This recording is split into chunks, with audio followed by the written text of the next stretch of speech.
వైఎస్ఆర్ కడప జిల్లా పొద్దుటూరి మున్సిపల్ కార్యాలయంలో పాత్రికేయుల సమావేశం నిర్వహించారు మున్సిపల్ కౌన్సిలర్లు. ఈ సందర్భంగా వారు మాట్లాడుతూ రాచమల్లు కోటకు బీటలు వారాయంటూ ఓ ప్రధాన పత్రికలో వచ్చిన కథనాన్ని ఖండిస్తున్నామని అన్నారు.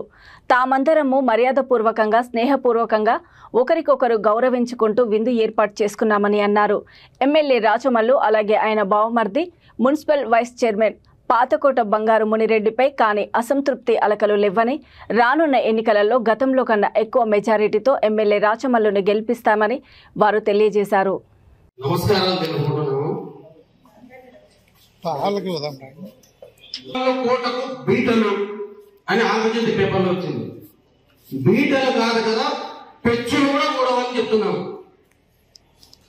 పెచ్చులు సిమెంట్ పెచ్చులు కూడా కూడవని మళ్ళీ గంటాపదంగా చెప్తున్నాం అన్నారు. ఏమన్నా మొన్న బస్సు మాకు లైపాలంలో బస్సు యాత్ర వచ్చినప్పుడు కర్నూలు ఎమ్మెల్యే గారు అఫీస్ అని చెప్పారు.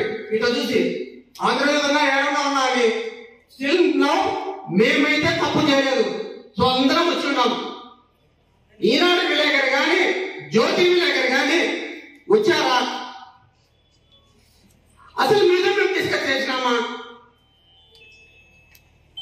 ఎమ్మెల్యే గారంటే సరిపోదని, బంగారెడ్డి అంటే సరిపోదని, మున్సిపల్ ఎంప్లాయీస్ అంటే సరిపోదని మేము ఎక్కడున్నా చెప్పామా?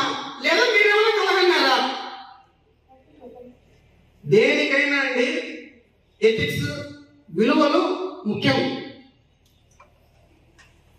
మీరు గౌరవప్రదమైన జర్నలిస్ట్ వృత్తిలో ఉన్నారు.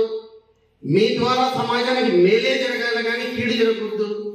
నేను మళ్ళీ భరతం నేను సినిమాల మాదిరిగా మహేష్ బాబు మాదిరిగా నేను నొక్కి చెప్పలేను ఇక్కడ. ఎందుకంటే మేము సినిమా అంటాం కాదు. ఇక్కడ నీతిగా నిజాయితీగానే ఉంటాం. సరే, ఇప్పుడు అందరి సమక్షంలో చెప్తాను. 50 మందో 100 మంది ఉన్నారు మా కౌన్సిలర్లు. మీరు తప్పు చేసినారన్నా వేరే వాళ్ళ సంగతి నాకు వద్దు, నా గురించి నేను చెప్తాను. నేను ఒకవేళ తప్పు చేస్తే ఆంధ్రజ్యోతి కాదు, ఈనాడు కాదు, ఎన్ని ఎక్కడైనా చూసుకోండి. ఒక సోషల్ మీడియా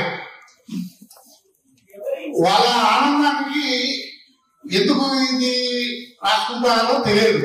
మా మంచి కోసం చేసుకుంటారా, వాళ్ళ మంచి కోసం చేసుకుంటారా తెలియదు. మేము భోజనానికి వెళ్తే అక్కడ ఏదో అసమ్మతి ఉంది, వీళ్ళంతా గ్రూప్ కట్టారు అని చెప్పారు. ఎవరు చెప్పారు మీకు? సరే, అది పక్కన పెడతాను. మీ టీడీపీ వాళ్ళు 5 గుంపులు పెట్టుకొని ఎవరి గుంపు వాళ్ళు తిరుగుతున్నారు. ఒక్కరోజన్నా రాసినారా? మీకు అసంతృప్తి ఉంది, మాకు అసంతృప్తి ఎక్కడా లేదు. మేము మా ఎమ్మెల్యే గారిని గతం కంటే 10,000 మెజార్టీ ఎక్కువగా గెలిపించుకుంటాం. మీకు చెప్పే ధైర్యం ఉందా? మీకు రాసే ధైర్యం ఉందా? మీకు అసంతృప్తి, ఇంతమంది అసంతృప్తి మీరు 4 గుంపులు కట్టుకొని తిరుగుతారే, ఏ రోజైనా రాసినారా? ఈనాడు కానీ జ్యోతి కానీ లేదా మిగతా పత్రికలు టీడీపీ పార్టీకి అనుకూలంగా రాసుకునే పత్రికలు ఏ రోజన్నా అయ్యా మీరు ఇట్లా గ్రూపులు కట్టుకున్నారు, మీలో మీకు సరిపోవడం లేదు, ఎవరు కొద్ది వాళ్ళు ఉన్నారు అని ఎప్పుడన్నా రాసినారా? రాయలేదు. మరి ఈరోజు నేను భోజనానికి వెళ్తే ఇదేదో రాజకీయ మీటింగ్ పెట్టుకున్నట్టు, అసంతృప్తి ఉన్నట్టు, ఇందులో ఎవరున్నారు అసంతృప్తి వాళ్ళు చెప్పాలి.